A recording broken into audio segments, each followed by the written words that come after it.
Hello,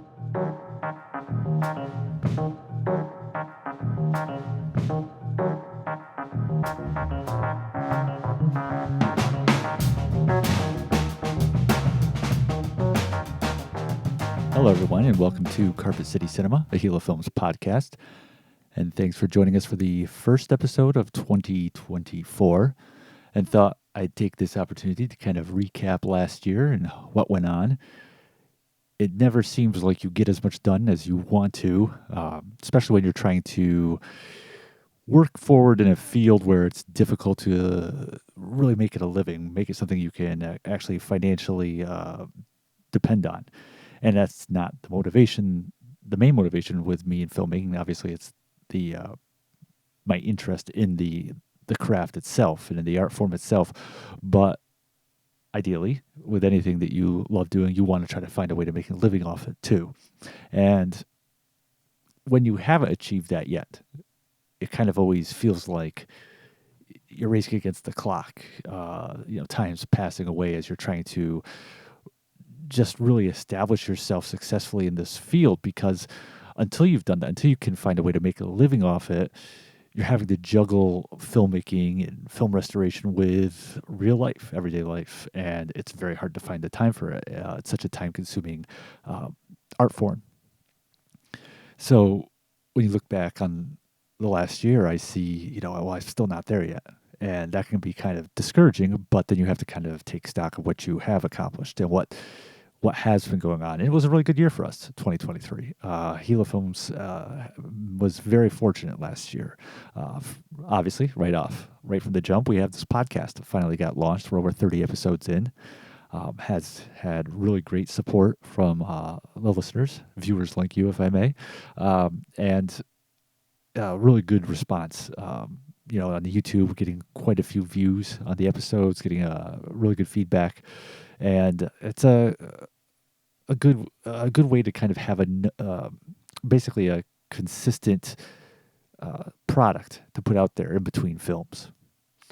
We also saw The Last Frankenstein continue to expand its reach on the various streaming platforms. We added a whole bunch of new platforms like Discovered TV, and I just was checking the Film Hub, the website that is basically where our streaming services go to license a movie. I was checking our account there and saw that a few more have signed up. They haven't actually finished the process of putting it up on their sites, but it's continuing to get picked up by streaming platforms, which is really exciting, because that just means more eyes are getting on it, and that expands our fan base, which helps set us up for success with the next film. And one of the biggest jumps in viewership was uploading it to our YouTube channel. I had been on YouTube previously through one of the people who licensed it, but we eventually came to put it up on our own account. And currently it stands at just shy of 183,000 views, which is phenomenal to think, that we've reached that many people, that many viewers with just a tiny little film that was built out of community support and crowdfunding support. And our approval rate on YouTube is still in the 90s, 90-something percent of people who gave it, thumbs up or thumbs down, gave it the thumbs up option. So people are not only engaging with the film, watching the film, they also enjoy it, which is what we want. Obviously, you set out to make a film. You're trying to tell a story that speaks to you in the way that you want it to be told. That's my main concern as a filmmaker.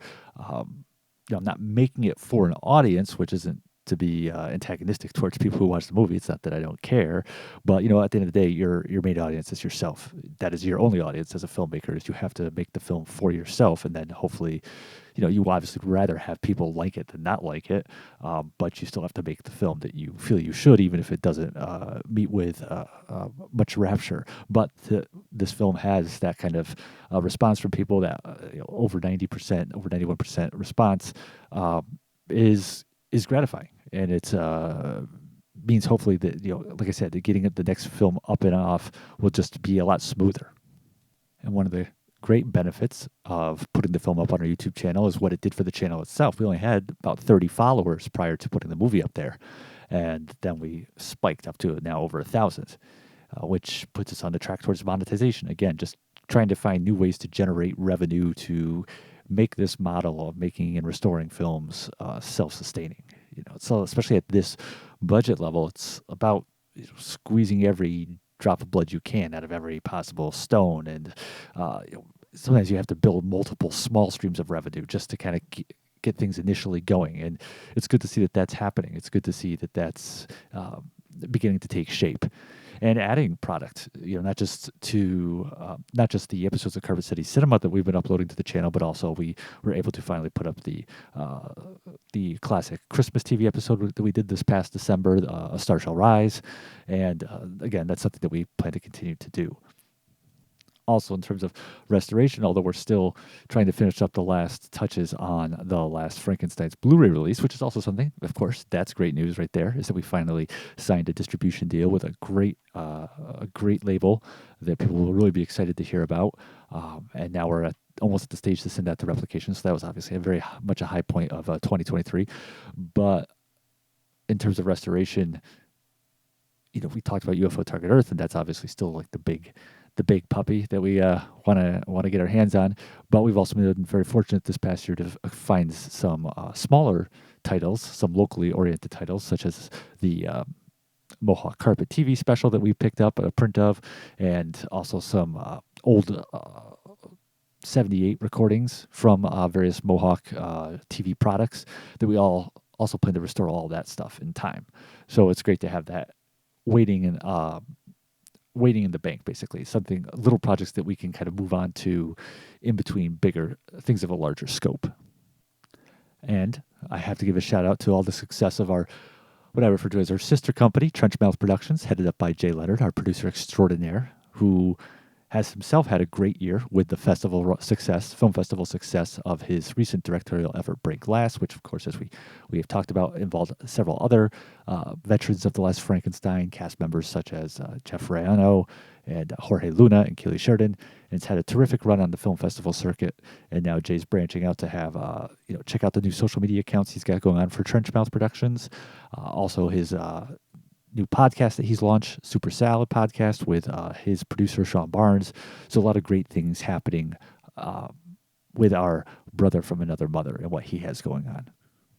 And last but not least, finally being able to, this past year, step away from my day job that I was working at with a company I've been for quite a long time, but was a less than rewarding experience, one that was very far from the filmmaking that I love so much. As I mentioned, when I first made that decision, that job combined with the side work I was doing as a reseller, eBay reseller, was just making it impossible to find any time to really move forward on the sequel to The Last Frankenstein, which is what we hope will be the big project this upcoming year. But was finally be able to be in a position to switch gears, switch things up, and just leave that day job behind, so I could just focus on the reselling as a primary source of income, which has definitely freed up time for me to continue to work more on research for the script, as well as focus a little bit more on the podcast and some other things going on. So definitely a not the most comfortable financial decision, because there is obviously a lot more security in having a day job with a large corporation, but it is the right decision in the long term, and I've already started to see the benefits of that just in terms of time that's been freed up, which is the whole reason that decision was made. So 2024 now upon us. What do we hope to get done this year? As someone who launched a crowdfunding campaign for a movie back in the summer of 2015, which stated that the movie would be out by 2015's closure. And the movie, of course, did not come out till 2022. I'm hesitant to speak tall about any plans for the next year. Obviously, the Blu-ray will be out. That's guaranteed. I have one more pass I need to make on one cut of the film, one watch of the film. I've already gone through and watched all the extras and watched the movie with the commentary tracks, and scoured the Blu-ray backwards and forwards. I do need to do one more pass to check on just the subtitle track, and then that will be heading back to just enter replication. So that's really gonna. It's great, too, because not only is the film going to get out, not only is it great to finally see it get a physical media release, but that's also the last hurdle towards closing the door on the Kickstarter rewards. that people have been waiting for, because that's the last thing really is the discs. So that'll be great to finally see in 2024. All the obligations for the crowdfunding campaign come to an end. Seeing the movie finally hit physical media. What else would I like to see happen this year? I mean, I'd love this to be the year that we get UFO Target Earth restored, even if it doesn't get out to physical media this year, to at least get the restoration done, because it is the 50th year anniversary this year of the movie. Came out in 1974 originally, so that is very much on my mind. And of course, the sequel. We'll see what happens with the sequel to The Last Frankenstein. But those are the realistic things that I can definitely speak to, is finally coming to an end on the Blu-ray release and the crowdfunding obligations. But enough about me. Let's look on to what else has been going on since our last episode. Of course, we have some wonderful announcements of some physical media releases coming up. And Kino Lorber Studio Classics yet again takes home the prize for many of the most exciting announcements in the past few weeks, one of which is one I have wanted to see. I've never seen this movie for forever now. It is a film which has never been released on any physical media format, including VHS. It's the 1957 horror film Back from the Dead, starring Peggy Castle and Marcia Hunt and Arthur Franz, directed by Charles Marquis Warren, who moved about in various genres. And probably his footnote in history is that he directed the first episode of Gunsmoke. And the premise of this film is that a woman is possessed by the spirit of her husband's dead first wife. And here's the thing. 1950s American horror films, which is a very specific niche. It's a very big niche, but it's very specific. There really aren't that many films in that category that didn't at least make it to VHS. It's a very, very, very small pool of films that never saw any type of physical media release. And Back from the Dead, of those ones, has by far been the one I've wanted to finally see for the longest time and most passionately. I mean, if you get a chance, check out the poster artwork for it. It's incredible. And for a long time, the only way you could have a chance to even scope it out was upload on YouTube, a bootleg on YouTube, which I couldn't ever bring myself to watch. Aside from the fact that it's not great quality, it was a pan and scan. It was like chopped to a square TV ratio, like 1:37, 1:33. And this film was shot in scope. It has like a 2:35 aspect ratio. In other words, what that means, in layman's terms, is basically the version on YouTube is only half the image at any given time of what you're supposed to see. So this film is coming from Kino Lorber's a new Paramount deal that they have going on.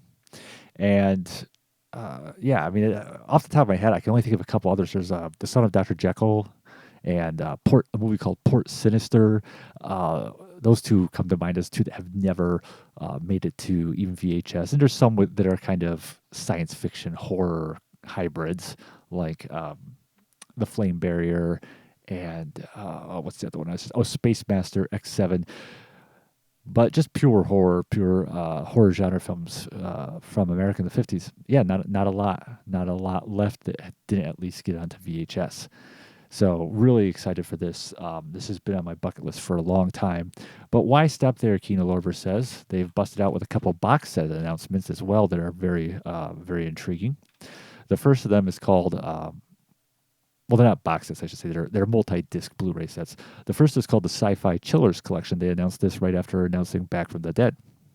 This is a 3-movie set, and it includes the films The Unknown Terror, The Colossus of New York, and Destination Inner Space. And this is also very exciting. So The Unknown Terror, that also was a prior bucket list title for me. It did finally make it to Blu-ray down in Australia through the label Imprint Films. So they put it out on a box set of movies. So this does have a Blu-ray release already for region-free people. It's great that this is finally going to be made available for American buyers more directly. This film, which is basically about killer fungus down in South America, this is actually from the same people who did Back from the Dead. Same director and same company. A fun film, though. Really fun film. Stars John Howard, Paul Richards, and a very lovely actress named Mae Wynn, who steals every scene she's in. At least steals your eye's attention. The next film on this set is The Colossus of New York, which again, just an enjoyable film. It's about a scientist who dies, and his brain is basically put into this huge robot, which then goes on a power control trip. And this film had previously been on Blu-ray here through Olive Films, but that label, of course, as we've talked about in prior episodes, no longer exists, so their films are available to be picked up again. And Kino Lorber had said that with their Paramount dealings, they'd be grabbing some of those prior Olive titles, but for the most part, I believe, if not all of them, they'll be getting new scans. And the other great thing, too, is that Olive Films, for the most part, never had extras on their releases, so I'm sure that this will have commentary tracks. They haven't announced any extras yet for this set, but I'm sure that they will at least do a commentary for it. And the third film is probably the most exciting in this set. It's the 1966 film, so coming a little bit later, called Destination Inner Space. Now, this one I've never seen. They came out with a Blu-ray of it in Germany, and this was also a film that never had a physical media release, a legit one. There were some bootleg DVDs floating around. So this Blu-ray came out in Germany, and I know I had picked it up for myself and my uncle, and I'm pretty sure I was there at his house one day or something, and it was on, and it was like the film was, even though it should be in like a widescreen aspect ratio, like a 1.85:1, I'm guessing is probably what it was. It was, I believe the image was like 1:37. Again, it was, I don't think they cropped anything off the sides. I think they had just used an open mat or something, but I don't think it was in the right aspect ratio. So I think that, and I could be mistaken, but that was my recollection of seeing it there. So hopefully this will be corrected I'm sure it will be, for the Kino Lorber release. And this film centers on a group of researchers underwater who come across an extraterrestrial craft under the ocean. So it definitely looks like a lot of fun. Has a really good cast too. Scott Brady, veteran character actor, and Sherry North, who's one of my favorite leading ladies of that era, the 60s and 70s. People know her from a lot of the Don Siegel movies she did in the 70s, like The Shootist, and actually even going back to the 60s, she was in Madigan. So that was the first of these multi-title sets they announced, and then they followed that up with another killer one, which is the Republic Pictures Horror Collection. Republic Pictures, of course, being now their content now being owned by Paramount. They were able to access these two. Now, these titles, I'll just read them real quick off this list. They are The Lady and the Monster, The Phantom Speaks, The Catman of Paris, and Valley of the Zombies. Republic Pictures titles usually run of this. Well, you could argue that every Republic Pictures film is a B movie, but these kind of films generally run a little over an hour, about an hour. So that's how they're able to get 4 onto the set. These all were also released by Imprint Films, which for all of them, when Imprint Films put them out, was their physical media debut. The exciting thing, though, about this set is that The Lady and the Monster, one of the 4 films included on this set, when Imprint put it out, they did this box set, and they basically included that film as a bonus because all they had was a standard definition master. It wasn't like truly high def, so they didn't want to market it as one of the featured films. I feel pretty confident that, based on the language of their announcements, that Kino Lorber is going to actually be presenting this in a new HD transfer. So that will definitely be a big uptick in quality, a big reason to upgrade to this, even if you have the Australian releases of these titles. I have seen 2 of these movies. I've seen Catman of Paris, which is exactly what it sounds like. It's basically a werewolf movie, but with a cat, and it's in Paris in the Gaslight era, and it's got ridiculous these ridiculous sequences where a character, it's a main character goes into a trance like state, after which a cat creature is seen roaming about killing people. And as he's going into this trance-like state, our protagonist, who believes that he's becoming this cat creature responsible for all these murders in Paris, for some reason, whoever made the film decided to intercut images of this guy like holding his head and wincing in pain with like scenes of like an Arctic landscape and then shots of a buoy rocking back and forth in the ocean and like reverse the image too. And none of that is ever explained or referenced as to why those images are there. And it happens more than once. It's very reminiscent of, it reminds me of in Glen or Glenda, the Ed Wood film, when, you have Bela Lugosi with, rambling off his immortal dialogue as like images of stampeding buffalo are superimposed of him. It's a lot of fun. It's a good time to be had. So definitely looking forward to this set. Also have to give a shout out to the people over at Vinegar Syndrome. They just launched a new label, sub-label they call them, called Cinematograph, or perhaps it's pronounced Cinematographe. I don't rightly know, but this is their mission statement. It says that it's a new sub-label from Vinegar Syndrome that seeks to fill gaps in the canon of American cinema, offering a mix of auteur-driven studio films produced during the new Hollywood era of the late 1960s and 70s, all the way through the indie boom of the 1980s and 90s. Cinematograph, or Cinematographe, will explore the wide breadth of American movie making, spanning numerous genres and scales of production. Curated and produced by Vinegar Syndrome's Justin La Liberty, each limited edition release will be housed in a specially designed cloth-bound media book with embossed foil titles and custom-molded disc trays, accompanied by a slipcase featuring newly commissioned art and an individually numbered J card. Wowie, wow. So the first two titles they've released in this line, they put out 2 this month, and then I believe they're taking next month off, and then after that it's going to be 1 a month. One of them was Red Rock West, which is the 90s neo-noir with Nicolas Cage and Dennis Hopper, which did have a DVD release here, and I believe there might have been a foreign Blu-ray. I can't remember. But the other one was a big get. Not that Red Rock West isn't a big get, but the other title, the first one they announced, is one that had never made it past VHS from 1980, Little Darlings, starring Tatum O'Neal and Christy McNichol, which was a film that, because of music clearance issues, just could never make it into the disc era. So that those problems are finally resolved, and they're giving this one a lot of love. They're taking it straight from VHS to UHD, 4K UHD for Little Darlings. So that's really exciting to see that finally happen and to see another one marked off the bucket list. It's really going to be cool to see what other titles are coming from this label, just because they're very specific about it, that they really want, they're going to keep it for this specific sub-label, American cinema of that kind of indie new Hollywood nature. Now that they have access to Paramount and Universal, just continues to expand the options that they have to tackle. And of course, Vinegar Syndrome is renowned for the quality of their releases, their transfers, their bonus features. So very exciting to see this take shape. So we'll move on to some passings that have happened since our last episode that we should talk about. First up is actor Peter Crombie, age 71. Not a household name. Probably his most recognized role was he had a five episode character arc on Seinfeld. He played Crazy Joe Davola.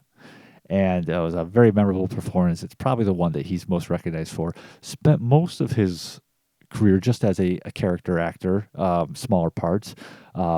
Interestingly, Oliver Stone cast him in small parts a few times. He was in Natural Born Killers, Born on the 4th of July, and The Doors. So I don't know if they had some kind of connection. But he was also in films like Rising Sun and Seven, David Fincher's movie, and the 88 version of The Blob. I mentioned him because he, as a director of a Frankenstein film, he has a connection to the Frankenstein cinema. He played the Frankenstein creature, back in 1997 in the TV movie House of Frankenstein, which I don't know if anyone else remembers that. Had Greg Wise and Adrian Pasdar and CCH Pounder. I remember it getting a really big push when it came out because this was before Van Helsing. Van Helsing with Hugh Jackman was like... what was that? It was like 2004, I think, right in around there. And the whole premise of House of Frankenstein that they were pushing was going to have Frankenstein and Dracula and a werewolf. And of course, I was just a teenager back then, really excited to see it. And so Crombie, he's in it as the Frankenstein creature. So a tip of the hat to him, a member of the Frankenstein cinematic family who passed on. We also lost age 72 actress Tisa Farrow, who was the younger sister of Mia Farrow, and of course they share the same parents. Their parents being John Farrow, famous director, old Hollywood director, who actually was received an Academy Award nomination for his film Wake Island, which was one of the first World War II movies made after America's entry into the war, one of the first American films. And he also directed such films as Hondo with John Wayne, His Kind of Woman, which is a movie I highly recommended, kind of like a tongue-in-cheek noir with Robert Mitchum, and The Big Clock, one of the best film noirs ever made. And then Tisa and Mia's mother was Maureen O'Sullivan, the leading lady of the same time period, who many remember as Jane, opposite Johnny Weissmuller's Tarzan, and who also starred in films like Pride and Prejudice with Laurence Olivier, and appeared in some of John Farrow's movies that he directed. And then, of course, because of her connection to Mia Farrow's connection to Woody Allen, she showed up much later on in Hannah and Her Sisters.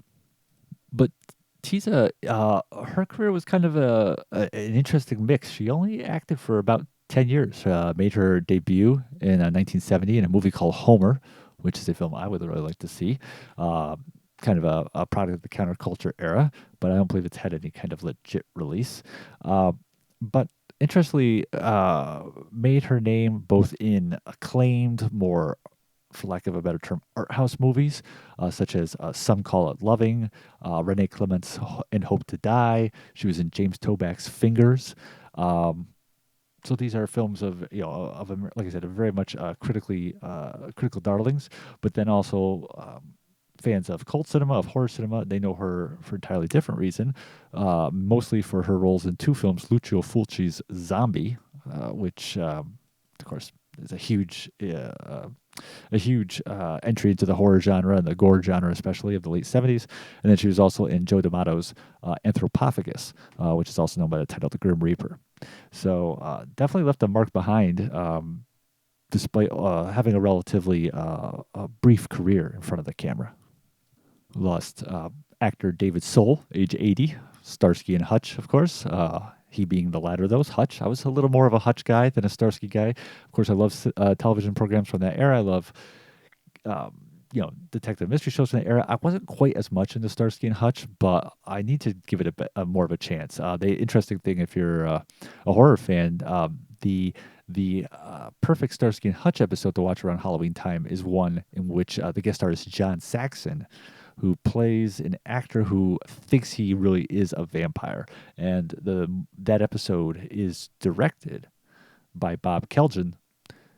Might be butchering his name, but Bob Keljan, who directed the Count Yorga vampire movies. And you can even see some of the same stylistic approaches in that episode that he brought to the Count Yorga movies. So if you're a horror fan, a cult cinema fan, definitely at least watch that episode. But I was more of a Hutch guy. But horror fans, of course, also can continue their loving relationship with David Soul by taking another spin of Salem's Lot, the Tobe Hooper 2-part TV movie, Stephen King adaptation, which Soul was the male lead in which remains one of my all-time favorite horror films, which I'm sure I say a lot on this podcast. This movie's my all-time favorite, that movie's my all-time favorite. I'm not lying. I just have a lot of favorites. But that movie, though, I read the book, too, many years after having first seen the movie, and it's one of those films, like they say, the book is better than the movie. But no, I think actually that, no diss to, and this isn't, any diss to Stephen King or me trying to have a hot take, but the movie actually is better than the book and really makes some interesting choices that improve upon the original text. But it's also one of my favorite Hooper films. I mean, and, you're talking about a guy who made Texas Chainsaw Massacre and Eaten Alive and Poltergeist, but, I mean, Salem's Lot is just such a great film. And it's a long movie, right? I mean, originally aired over 2 nights. It's, if you watch it in one sitting, it's like, over 3 hours, but just incredibly engrossing. I mean, one of the great strengths of that film is the cast is ridiculous of that. I mean, not only do you have David Soul, who is, hot at the time, but you have these old standbys of James Mason and Lou Ayres, these great Academy Award nominated actors from different parts of the parts of the Atlantic Ocean, one from American actor, the other British. and you're just rounding the cast out with all these wonderful character actors: Fred Willard and Ed Flanders and George Zunza, and Jeffrey Lewis, and of course you have Bonnie Bedelia pre Die Hard. Um, and it's just a film that has a rich atmosphere to it. You really do feel like you're in the place where the action's occurring, and just little touches that Hooper does, like casting, Elisha Cook Jr. and Marie Windsor, who had famously played a couple in the classic Stanley Kubrick noir The Killing, now are playing a different kind of couple in this film, and just things like that. It's a great film, and yeah, that's David Soul. Hey, what more can you ask for than to have two classics of the '70s? But Soul also appeared in several feature films. He was in Magnum Force is probably one of his best known roles, even though it was before he became a star. He plays one of the group of corrupt cops in that second entry of the Dirty Harry franchise. Got a couple lead roles that never was able to really transition to becoming a leading man in feature films. He did make some in the post Starsky and Hutch era, such as Dog Pound Shuffle and The Stick Up, but he never caught on as a leading man in film and feature films. Uh, should be pointed out too that Starsky and Hutch was really his second TV show. Back prior to that, he had been on Here Come the Brides, which was on for a couple seasons, and around that time, Star Trek fans can go back and recall his appearance in the episode "The Apple," which is the one where the Enterprise comes to this planet where the natives basically resemble kind of like American Polynesian tribal people, and they all take commands from this great god named Vale or Val, which is really just they don't realize it's a computer. And David Soul plays one of the, I believe they're like red-skinned and bleached-haired natives in one of his earlier roles. Also had a lot of success as a singer, though. Had a couple hit songs, such as Don't Give Up on Us and Silver Lady. So, yeah, I love the guy's style, too. If you get bored in the middle of the night, just Google David Soul 1970s. The man had killer accoutrements. And news of his passing was basically like a back-to-back double whammy, because it was like right before that you learned that Glynis Johns passed away. Glynis Johns, age 100. Nothing wrong with that. Probably her most iconic role, long-standing role, is as Mrs. Banks, the children's mother in Mary Poppins. But, I mean, her career goes back to the 1930s. Her father was a famous character actor, Mervyn Johns, who is probably best remembered for playing Bob Cratchit in the classic 1951 Alistair Sim version of A Christmas Carol. But Glynis, she started acting in the late 30s, appeared in some really big British films such as 49th Parallel and Miranda, came over to America, did several films for Disney, not just Mary Poppins. She was in some other ones too. And actually, Mary Poppins was the last one she did. I think she did Rob Roy the Highland Rogue, and she did The Sword of the Rose in the 50s. Did a couple movies with Jimmy Stewart, No Highway in the Sky, and Dear Bridget. She was in the leading lady opposite Danny Kaye in probably what many consider his greatest film, The Court Jester, and received an Academy Award nomination for Best Supporting Actress for the film The Sundowners, and also was a Tony Award winner for the production of A Little Night Music, in which she sang Send in the Clowns, which was a song written specifically for her. So incredible career that she had.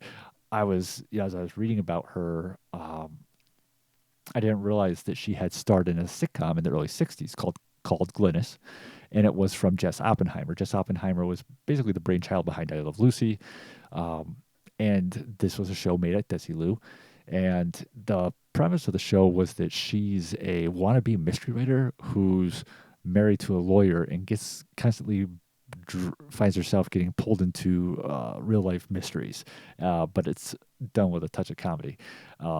Only lasted one season, but just little clips of it that I saw on YouTube.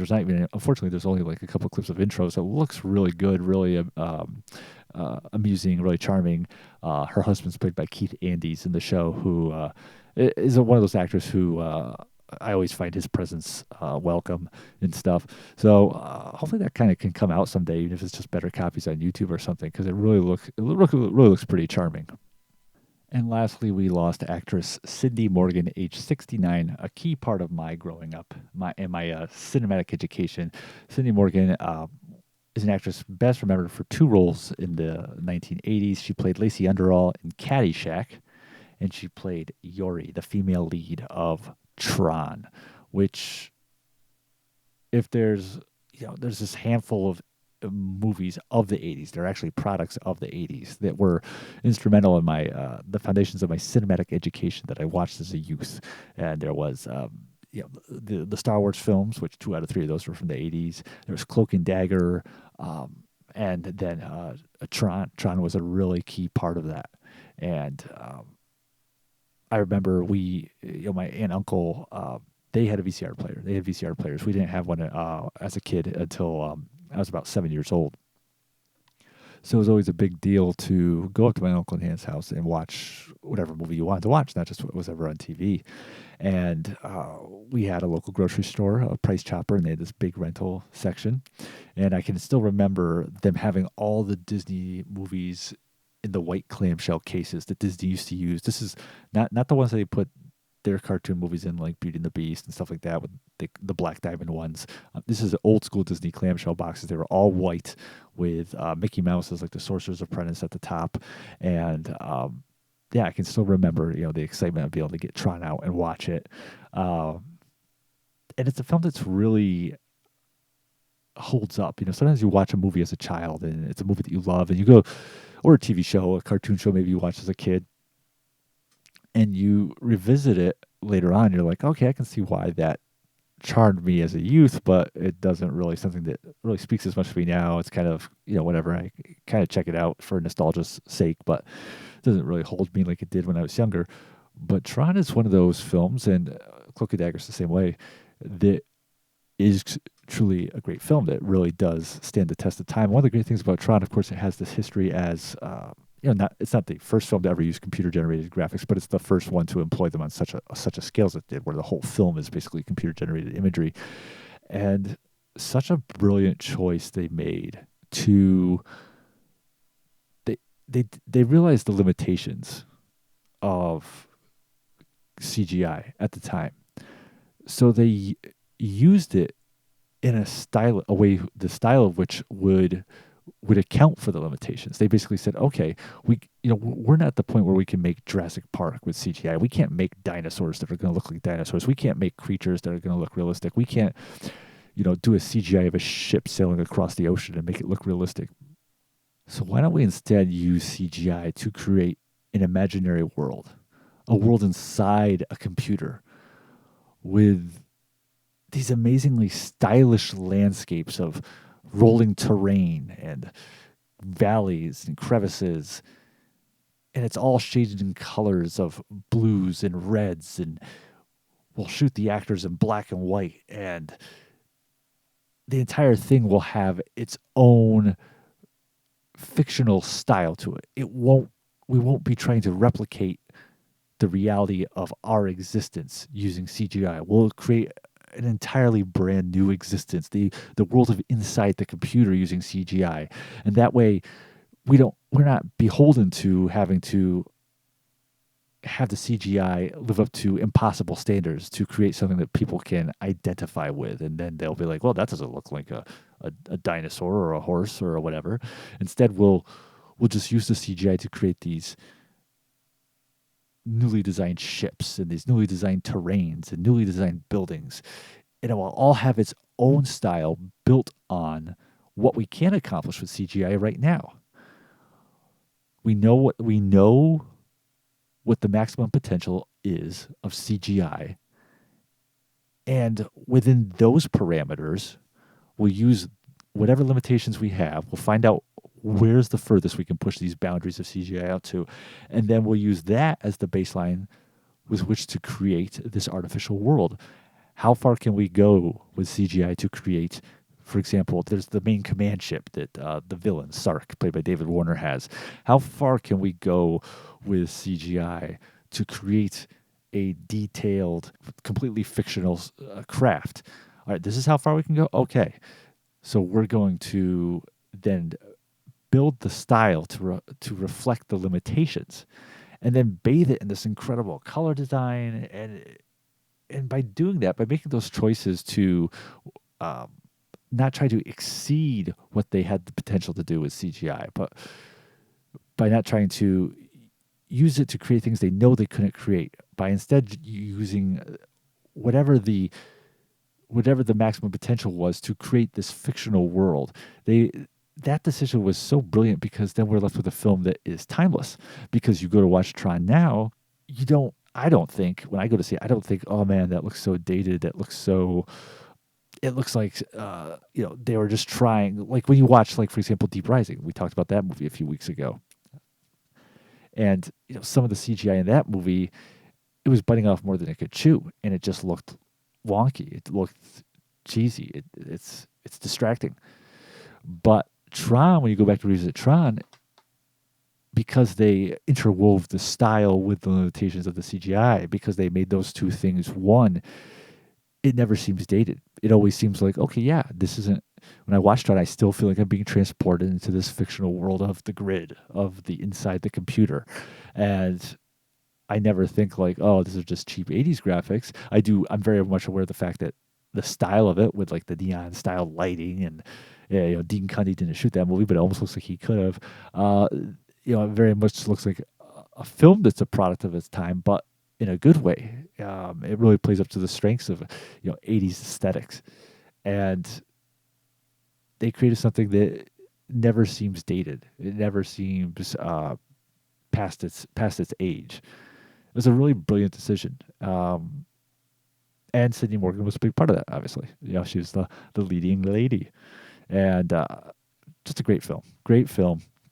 Interestingly, I did not know this, is that she and Bruce Boxleitner, her co-star in Tron, actually had a short-lived TV series, too, right around that time. It only lasted for 13 episodes. It was called Bring 'Em Back Alive from the 82 to 83 season, but had no idea that they worked again.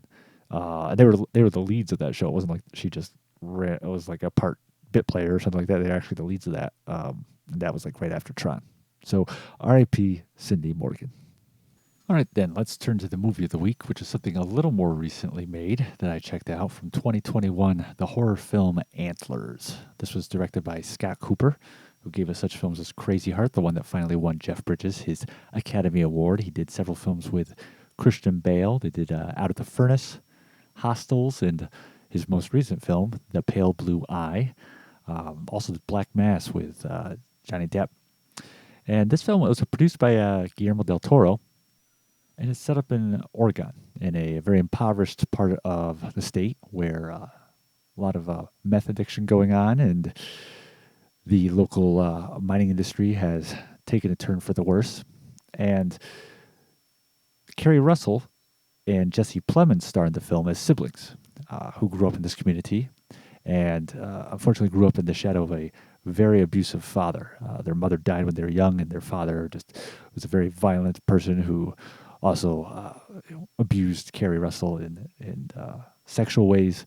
And she ran away when she was younger, left this place behind to go to California and become a teacher. And she's back home, living with her brother, teaching locally, still living with these demons of her past, very much wrestling with them in her mind, and wrestling with unhealthy ways of compensating for these problems. And her brother is now the sheriff of this community. And in one of her classes, she has a student named Lucas, played by an actor named Jeremy T. Thomas, who she can tell is very troubled. And what she doesn't realize, she suspects that he's the victim of parental abuse. But what she doesn't realize is that there's something much more horrifying going on. At the beginning of the film, the introduction of the film, we see Lucas's father. We see that he and a friend of his run a meth lab in one of the unused mines. And that's while finishing up their work at this meth lab, something supernatural, something horrible encountered them.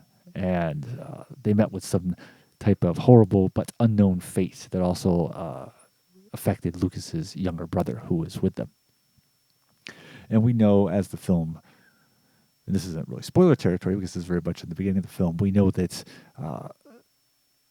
Lucas's father and brother seem to be absent.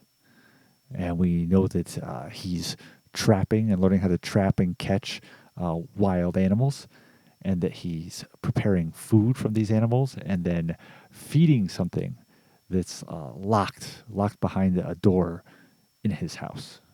And it isn't long before a chain of events occurs where people start turning up dead, maimed, twisted carcasses start finding their way into the attention of some people of the local population.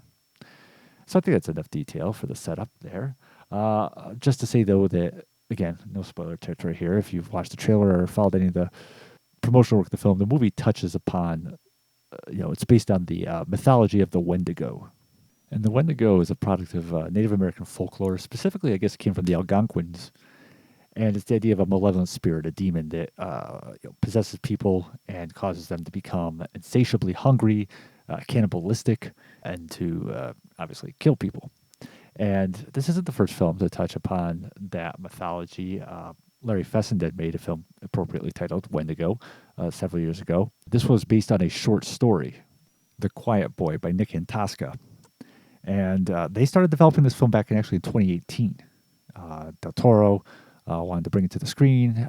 Cooper came aboard, and they shot it that year. Unfortunately, this was a film that kind of suffered from the scourge that we all now know as COVID. It was originally slated to be released in April of 2020, then got pushed back because of the pandemic. It got pushed back to February of 2021. It was removed from the calendar again. Eventually, the digital downloads didn't come out till December of 2021, and so the film only ended up bringing in a box office of like $19 million.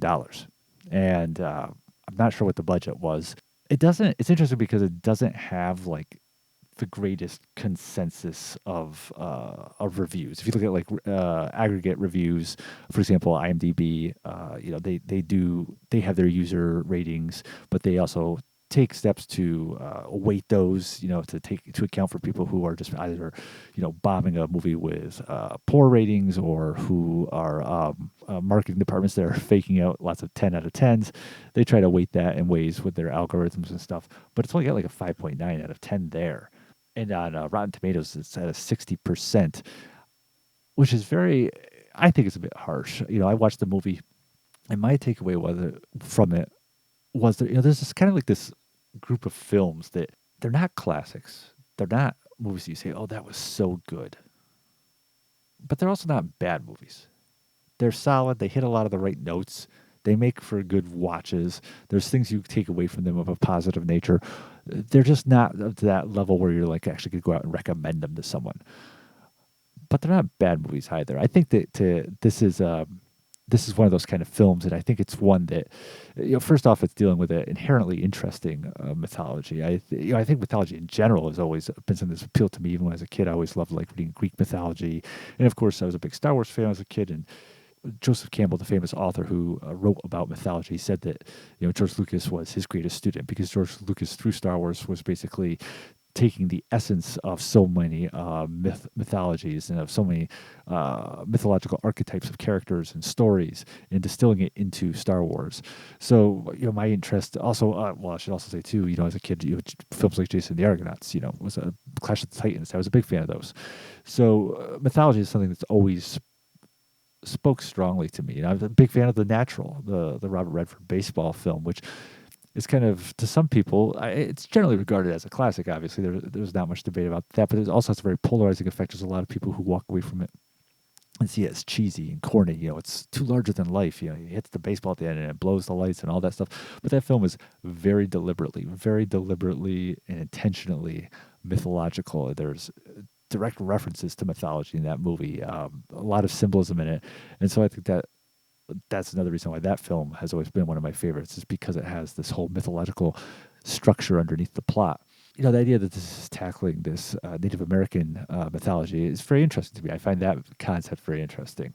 I think that one of the another really good strength of this movie, probably the one that kind of stands out more than anything else, is the cast. It's a really good cast. Obviously, Jesse Plemons, Kerry Russell, but also the supporting cast. They have Graham Greene, the great Graham Greene, who is one of those actors who's just blessed not only with talent, but also a wonderful voice and face. His face has such character to it, and his voice has such a timbre to it. And it's probably just my own failure to keep up on certain films. I don't know. I feel like there was this time when Graham Greene was like really big, Dances with Wolves. He got the Oscar nomination. He was in Thunderheart, and I felt like he kind of like maybe I just wasn't watching his movies, but it felt like he kind of disappeared for a while. And he was like he's still doing movies, but it wasn't at that same caliber. And now it seems like he's kind of coming back because he's popping up in like Molly's Game and Wind River, and obviously some of these films are a few years old now. But I just feel like he's kind of a little bit more back, which is nice because just when he shows up in the film, he's got such great presence to him.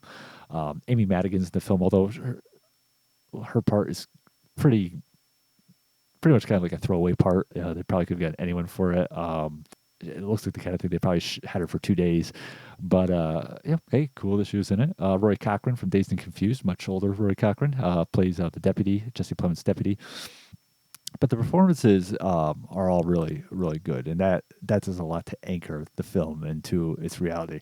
But again, it's not a movie that, for different reasons, is one that really stays with you particularly. I think that they tackle this very interesting mythology, and they have the idea, which is very intriguing, of these other mysteries surrounding the central mystery. The central mystery, of course, is that you have the supernatural creature and people are dying, and what is it and how is it attacking people and what's going on, the kind of the horror mechanics of it all. But then they stick that mystery within a bigger mystery, which is what is going on with this boy. This boy is coming to school. Kerry Russell is very concerned about him. He looks like he's got scars on his body, like he was abused. He writes, when he has a story assignment or writing assignment in class, he writes very dark, twisted stories. His father doesn't seem to be around. What's going on with him?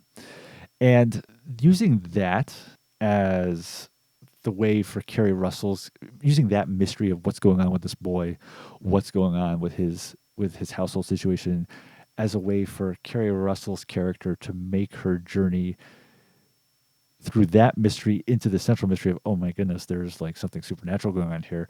That's a smart move, and that's an interesting way to approach it, by having her, kind of get caught up into this dark family story, which has connection, which has parallels with her own past, her own dark past of abuse, and using that as a way to draw her into this boy's plight, which then turns out to be much more, again, of a supernatural nature than something going on specifically in his family.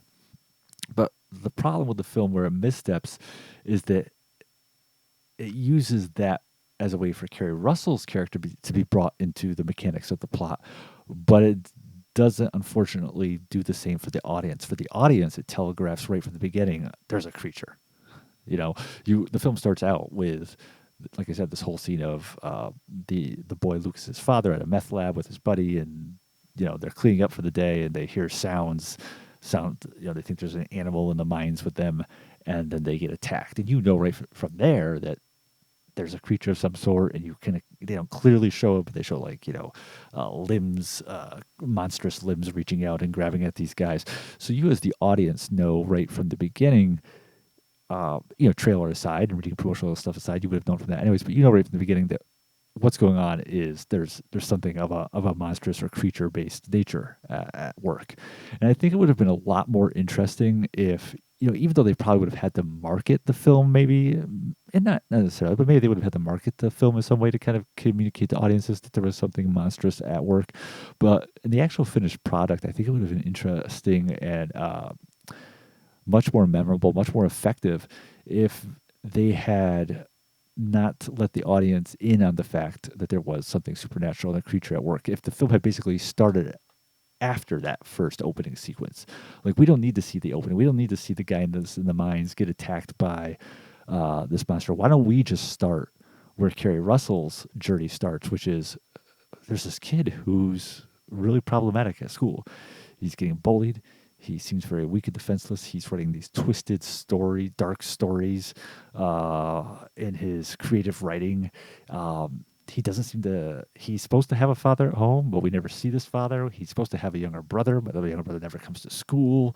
Kerry Russell, there's a scene where Kerry Russell goes to this boy's house when he's not there to talk to his dad, and the door is open and she hears strange noises coming from the house. If they had had us go into the film with Carrie Russell, without the knowledge essentially that of what really was happening, I think that would have just been like so much more effective. Just to have us kind of wondering what's going on as she does. Instead, we already know, it's a monster. It's or a creature, or and something's it's impacting. It's this demonic creature's had a some kind of connection to what's happened to this boy's father, and likewise, the ending of the movie, like the last, I don't know, 10 minutes, it's just kind of pointless too. It's kind of like goes into hitting some very familiar horror movie beats, especially more contemporary horror movie beats. There's this seems to be this tendency in horror films that you have to have this moment at the end where everything seems fine, everything seems resolved, and then you have this moment where you're like, oh man. Um, some people more jaded than I would probably think, oh man, they're setting up for a sequel. But it just feels like now in the genre, even if they're not planning to make a sequel to a horror movie, they always have to have a moment at the end of a film where it's like that dun dun dun moment where, oh, you thought everything was fine, but it's not. A cliche would be, well, not a cliche, but like a classic example when it wasn't so much a part of the genre, where it was cool still, would be like films like, Carrie, obviously the classic ending of her hand reaching through the grave, or even though it's not a horror movie, but it's still in that general ballpark of science fiction horror, Planet of the Apes. There used to be a time when having a gotcha ending, essentially, used to carry such weight to it because it was really well thought out. It was it was stylistically in tune with the rest of the film. And if you think about the ending to the original Planet of the Apes, uh, that ending, not only is it a very impactful, it really is surprising, essentially, for lack of a better word. If you think about that movie coming out in 1968, and how jarring that must have been to see that at the end of that film was the last thing you were probably expecting to see, and it's a different ending than the original book. So even if you ever read the book, it's not the same thing. Or even go back to Psycho. Again, there's another one that, yeah, it's a famous promotional material, so don't tell anyone about the end of this movie. There used to be a time where those kind of endings, those kind of like Rod Serling-esque Twilight Zone endings, were really used meaningfully and in tune with the style and narrative of film, and they really carry weight to it. And then at some point, it's just become like expected, like you have to have that moment at the end of the film. So now it just becomes a weightless and pointless. Um, it feels like a horror. Sometimes the films can't end without having that moment. And it's something that obviously is more in line with the horror genre. Uh, I think there was even someone who, I remember when I was making The Last Frankenstein, who, I can't remember who, but I feel like there was someone who actually told me I really needed that kind of ending in my film.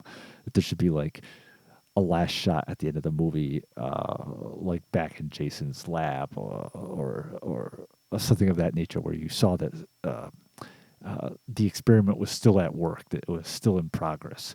Um, and that was just totally not what I wanted for that film. And with Antlers, not only do they have that kind of ending to this movie, which you can see coming 3 miles away, but also even just the last like 10 minutes of the film in general the film reaches like an ending and then it keeps going, and you're like, okay, we're done. I think we don't need to keep moving on from this.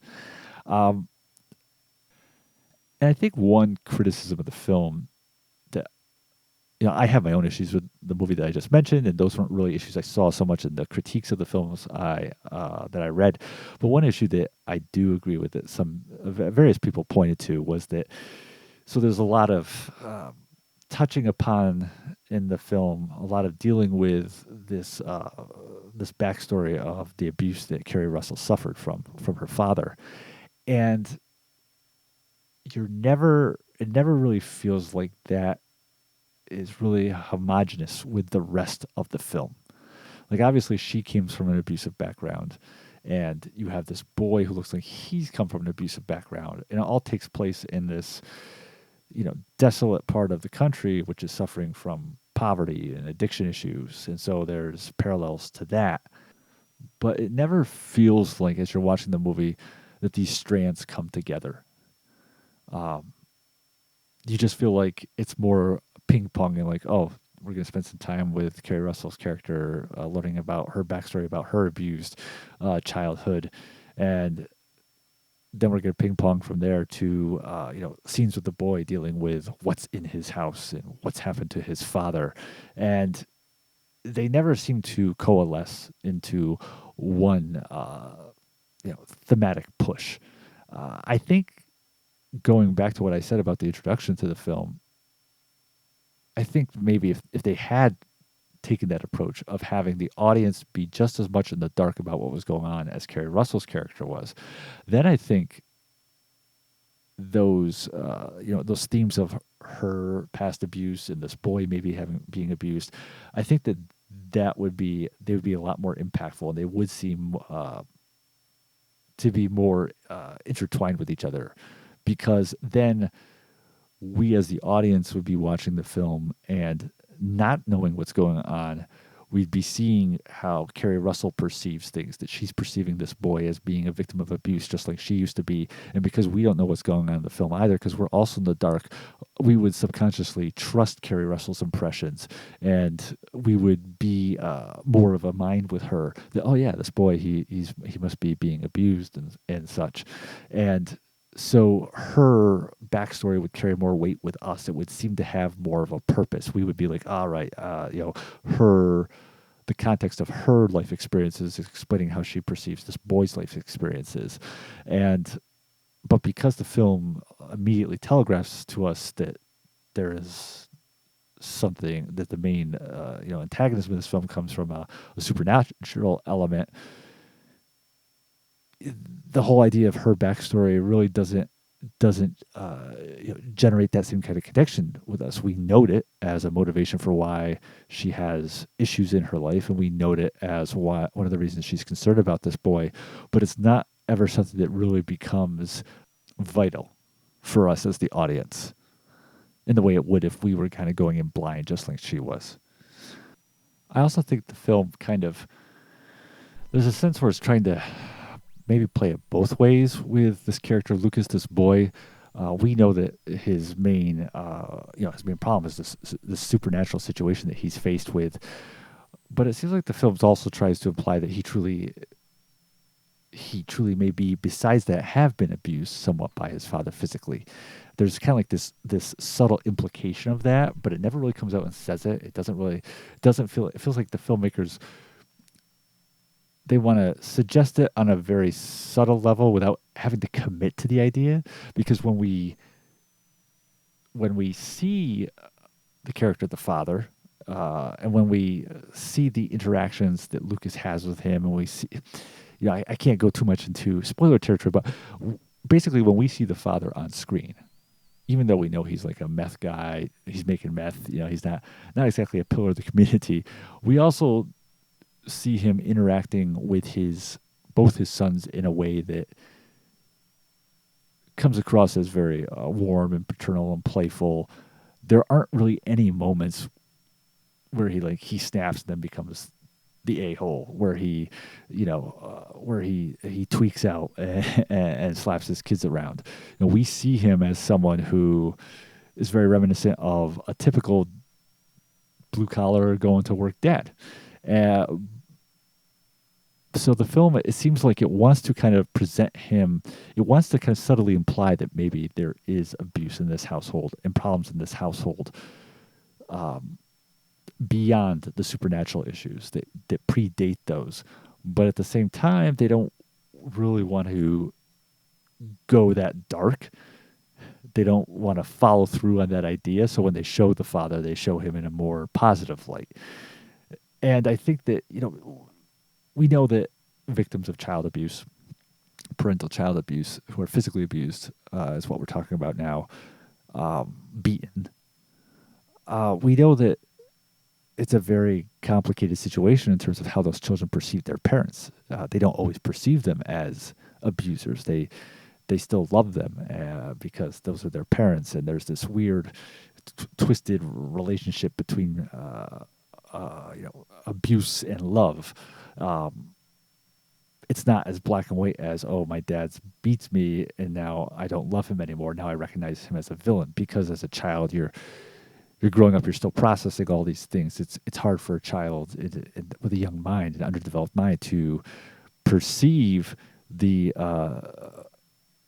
fact that this is wrong, that what this person is doing is wrong, and because it's the same person who also, in a different mood, will be kind to them, and who provides for their food and their clothing and their shelter, and who may be telling them that they love them and they care about them at the same time that they beat them and treat them horribly. And uh, it's a very complex response that children have to this. It's not complex. The morality of it's not complex. It's defensively horrible that children who are abused have that happen to them. But their relationship to it, their perception of their relationship with their parents is very multifaceted. And I think this film would have had a lot more, again, had a lot more weight to it, had a lot more power to it, and would have had a lot more effectiveness in terms of Kerry Russell's backstory if they had just gone the distance and committed to the idea of this young boy, Lucas, who is one of our protagonists, of him actually being not just a victim of the supernatural situation, but also a victim of abuse from his dad. Because that would be very believable. You know, guy's a meth maker, and probably, like many meth dealers, usually uses his own product, especially growing up in this impoverished area. And it would be very, and the idea too, of course, of this family is that there is no mother. The mother is gone. She's dead. And so him being under the weight of being, providing for these two boys, and the main job in the community is gone, and he's now resorting to dealing drugs, but he's also using it. It would be obviously very believable that he would also be someone who would lash out and abuse his kids.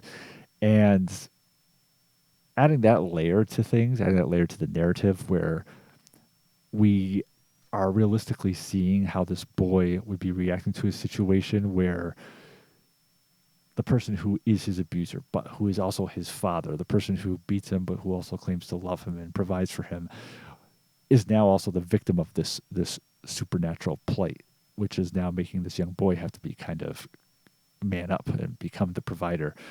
I mean, there's so many layers to that of complexity, of moral complexity. I just would have made the film a lot more interesting, a lot more. I think it could have taken the film, had they done that, and then kind of, like I said, lopped off the first few minutes and the last 10 minutes. I think that would have taken this film up an entire level in terms of memorability and of overall impact. To be willing to commit to the idea of this guy who this boy's trying to now take care of, this father that he's now trying to take care of, who's been the victim of the supernatural event, is also an abuser. And I think that it's difficult now, like for studios, this film was made by Searchlight Pictures, which now, of course, is part of the Disney empire, but even if it was pre-Disney, and especially since this was meant to be more of a mainstream product, I think it's difficult for studios to commit to that kind of dark reality.